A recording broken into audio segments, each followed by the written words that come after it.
Hi, I'm Beverly Harzog, host of Your Personal Economy. You can't control inflation or even the price of groceries, but you can control your own personal economy. And I'm going to show you just how to do that because the way you spend your money is the way you spend your life. And I want you to have the best life possible. Welcome to episode number 14, How to Stop Living Paycheck to Paycheck.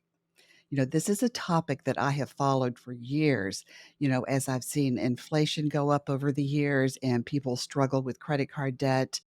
It's not surprising that about 62% of Americans live paycheck to paycheck. So, in this episode, I'm going to break this down into two sections. In the first section, I'm going to talk to you about how to survive the paycheck to paycheck lifestyle. Now, these are temporary strategies because your goal is to avoid living this way, but you also need a chance to survive and not get into more debt while you're currently having to live this way. And in the second section today, I am going to talk to you about how to leave this life, how to find money in your budget, where to look. And you might be surprised at where you can find some money, hiding out in your budget and, expenses that you can either downsize or eliminate. And remember, we're talking about temporary strategies to get you back on the right path. So don't fret about giving up too much in your life. I do believe in budgeted splurges. So we're going to talk about that as well. All right. So let's get started. When you live paycheck to paycheck, you're in a constant state of stress. You worry about how you're going to pay your bills, but you also worry about what would happen if something went wrong. For instance, what if your refrigerator broke and you needed to replace it? How would you possibly pay for that?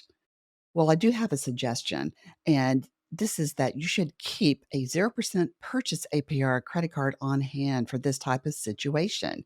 Now, this works best if you think you're going to be in a better financial situation within a year or a year and a half. A 0% purchase APR credit card gives you about 12 to 21 months, depending on the card, of the 0% APR. And that means you can use that card for purchases and you'll have to make, monthly payments on it over the course of that introductory period, but you do not have to pay interest. So this is much better than trying to finance a refrigerator, where you're going to pay really high interest on that. So, what we're trying to do here when I say, let's just survive the situation, while we work on getting out of this situation, you want to be sure that you implement some strategies that help limit the damage to your credit score and the damage to your finances. And that's something a 0% purchase APR credit card can do for you. So think about that. And if you don't have one, when something comes up, you can apply for one and use that card as sort of a short term interest free loan. Okay, another thing you can do is downsize an expense. And I know people don't like to hear me say, oh, give up everything you love. And I'm not ever going to say that because, as you know, I believe in budgeted splurges. We'll get to that in a minute. But first, let's talk about, your expenses, the ones that, can be, kind of tinkered with, if you will. Okay. I have an example that happened to me a long time ago and something that just happened to me last week. Now, years ago, when I was in credit card debt, I decided that I did not need to spend as much as I was spending per month on a health club membership. And if I'm totally honest, it was a status and prestige thing, and it was just a total waste of money. And as my self-esteem went up during those years, which it did as I was paying down debt, it gives you great confidence to know you can take charge of something like a credit card balance and watch it go down. As I gained greater confidence, I thought, I don't need this to feel good about myself. So I canceled that membership. And it's so funny when I went to cancel this membership, the director, in charge there said to me, "Oh my gosh, what are you doing? Why are you leaving? Is it another health club?" And I remember thinking that was so funny. In fact, I'm pretty sure I laughed when she said that, and I said, "No, I just need to save money." I was very honest about it. So I started taking aerobics classes at a local gym. It was really just down the street from where I lived. And so I saved money on gas and on a monthly fee. It was quite cheap, and I got a really good workout out of it. So, that worked. Now, just last week, I was getting ready to watch a Braves game. I'm an Atlanta Braves fan. I'm from Atlanta. I grew up watching the Braves with my dad. So I've been a fan for a long time. So I watch all the games and not all the way through, honestly, but I always check in at some point. I like to see some of the games. And last week, I woke up one morning and saw on Twitter/X that Bally and Comcast were having a problem coming to an agreement on their contract, and that they would no longer be showing Bally Sports South, which is the one that is shown in my area. And so I had Comcast Infinity, and I thought, "Well, okay, I can't watch the Braves game on that now." I'm like, "How many streaming services do I need to watch all the different things I want to watch?" And so we did some research, and I discovered that I could get, the Braves on Fubo, okay, which is a service I had never considered, and it was $130 for what I needed.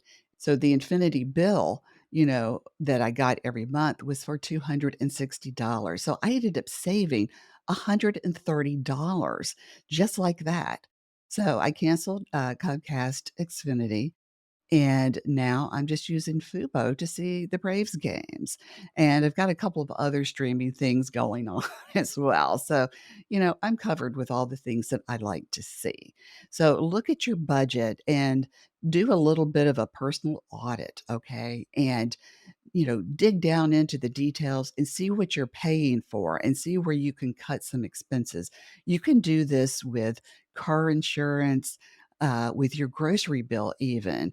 Maybe you can cut back on some steaks, have a couple of vegetarian days a week, or, just, buy generic. I mean, just some things that, will help you save some money. And I believe that even if you save a couple of dollars with coupons, which I also did that last week, I saved $5.50 on coupons, which I was very proud about that.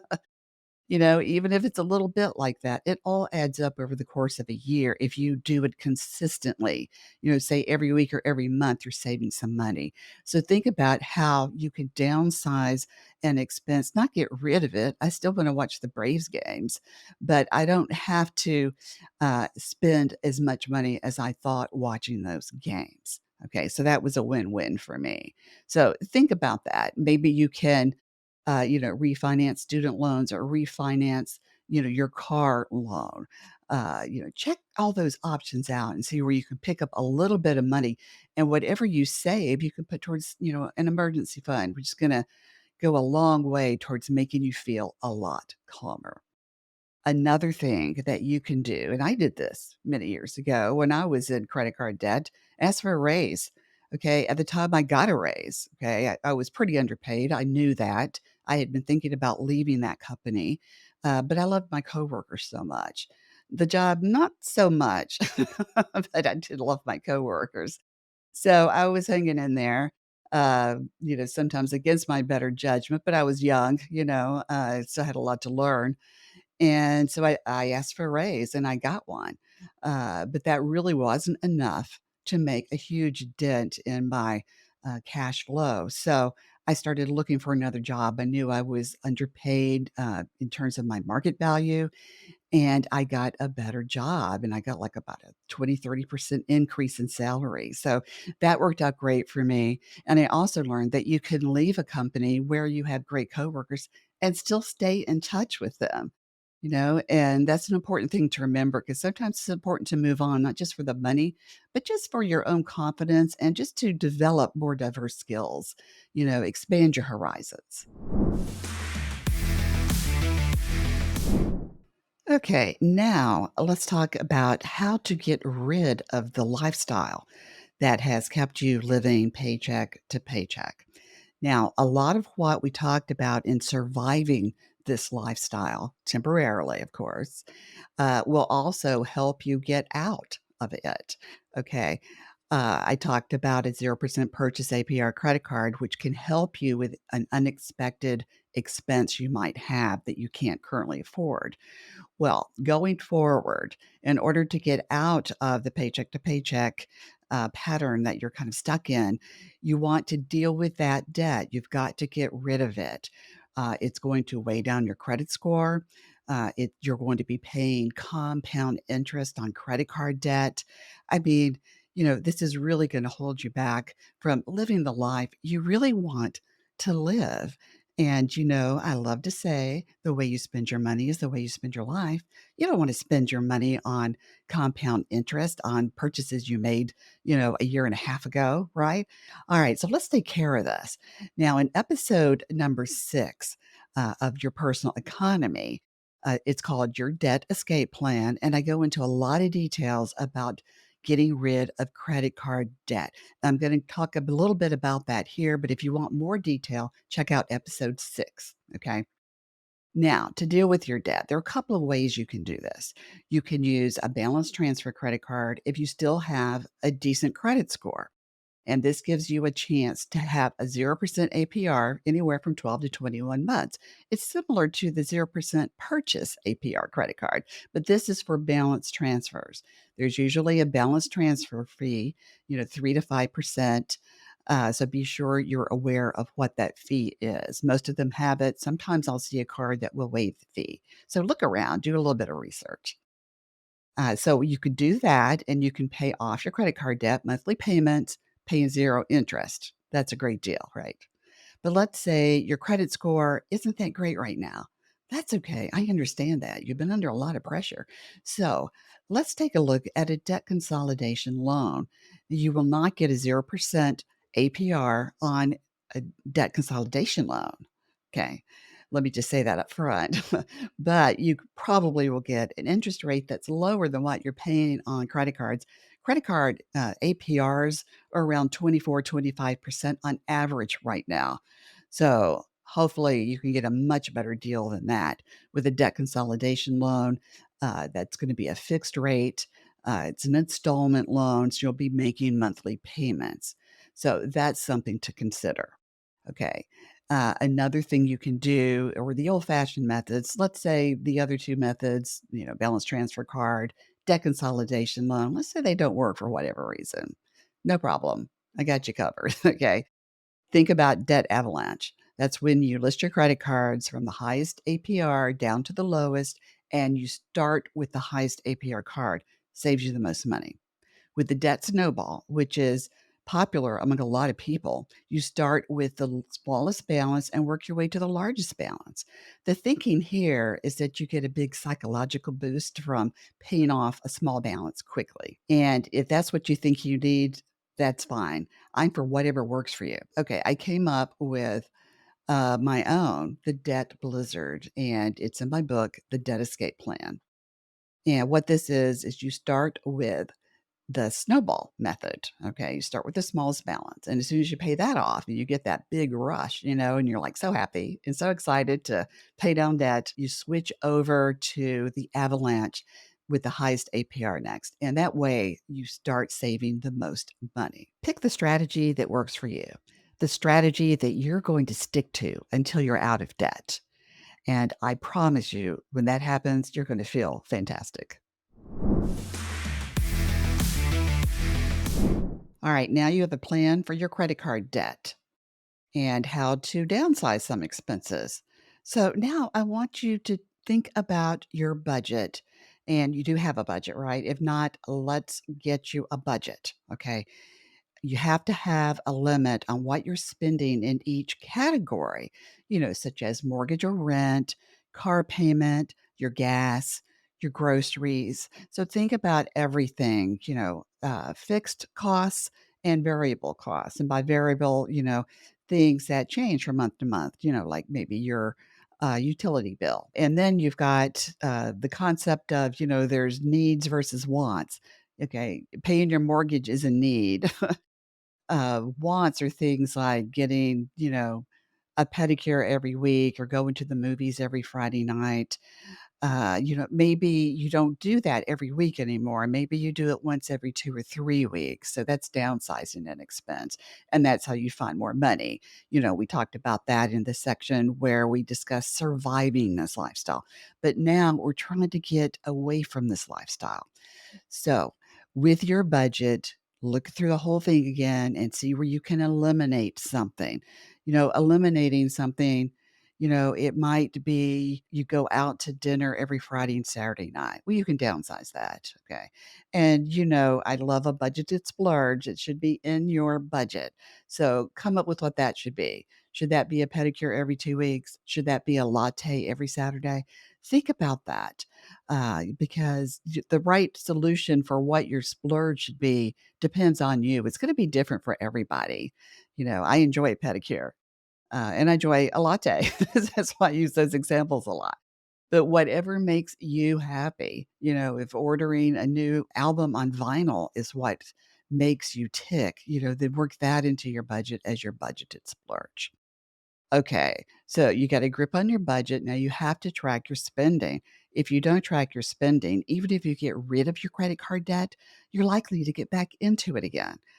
You have to know how much you're spending, where you're spending it, and what the budget is so that you don't go over that budget.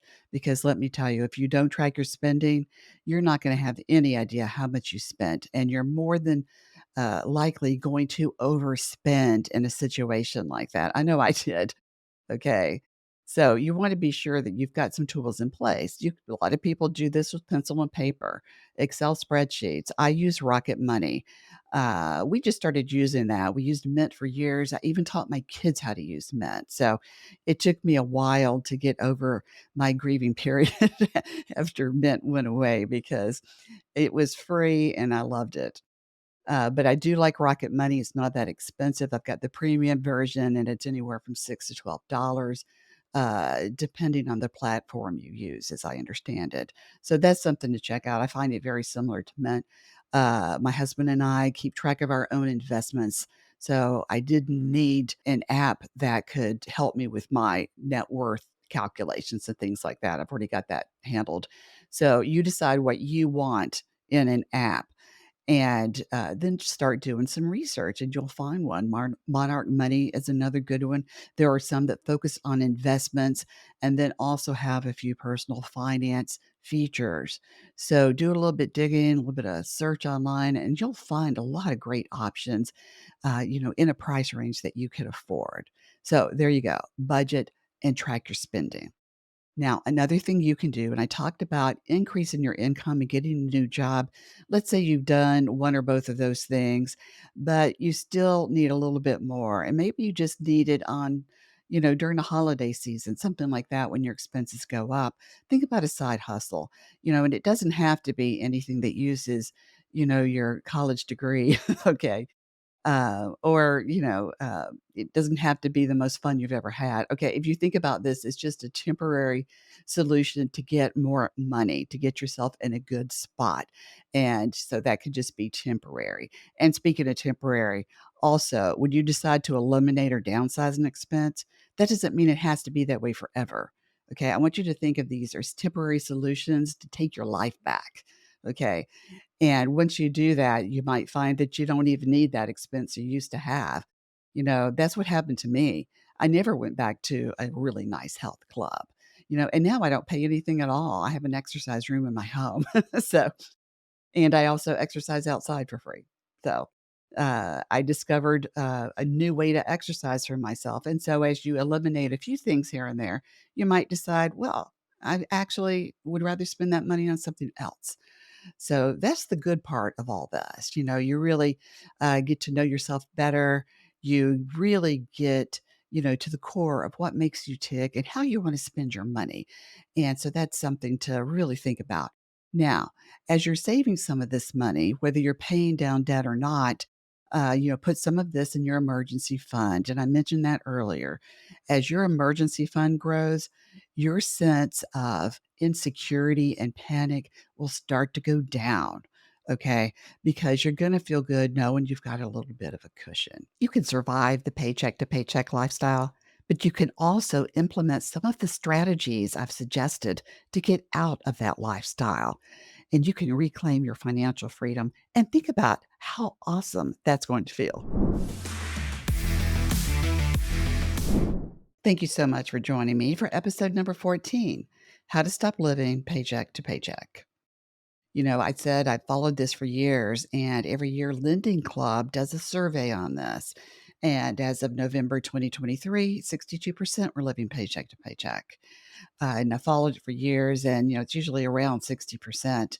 But did you know that about 45% of those living paycheck to paycheck make over 100,000 a year? So it doesn't necessarily depend on how much money you make if you live paycheck to paycheck.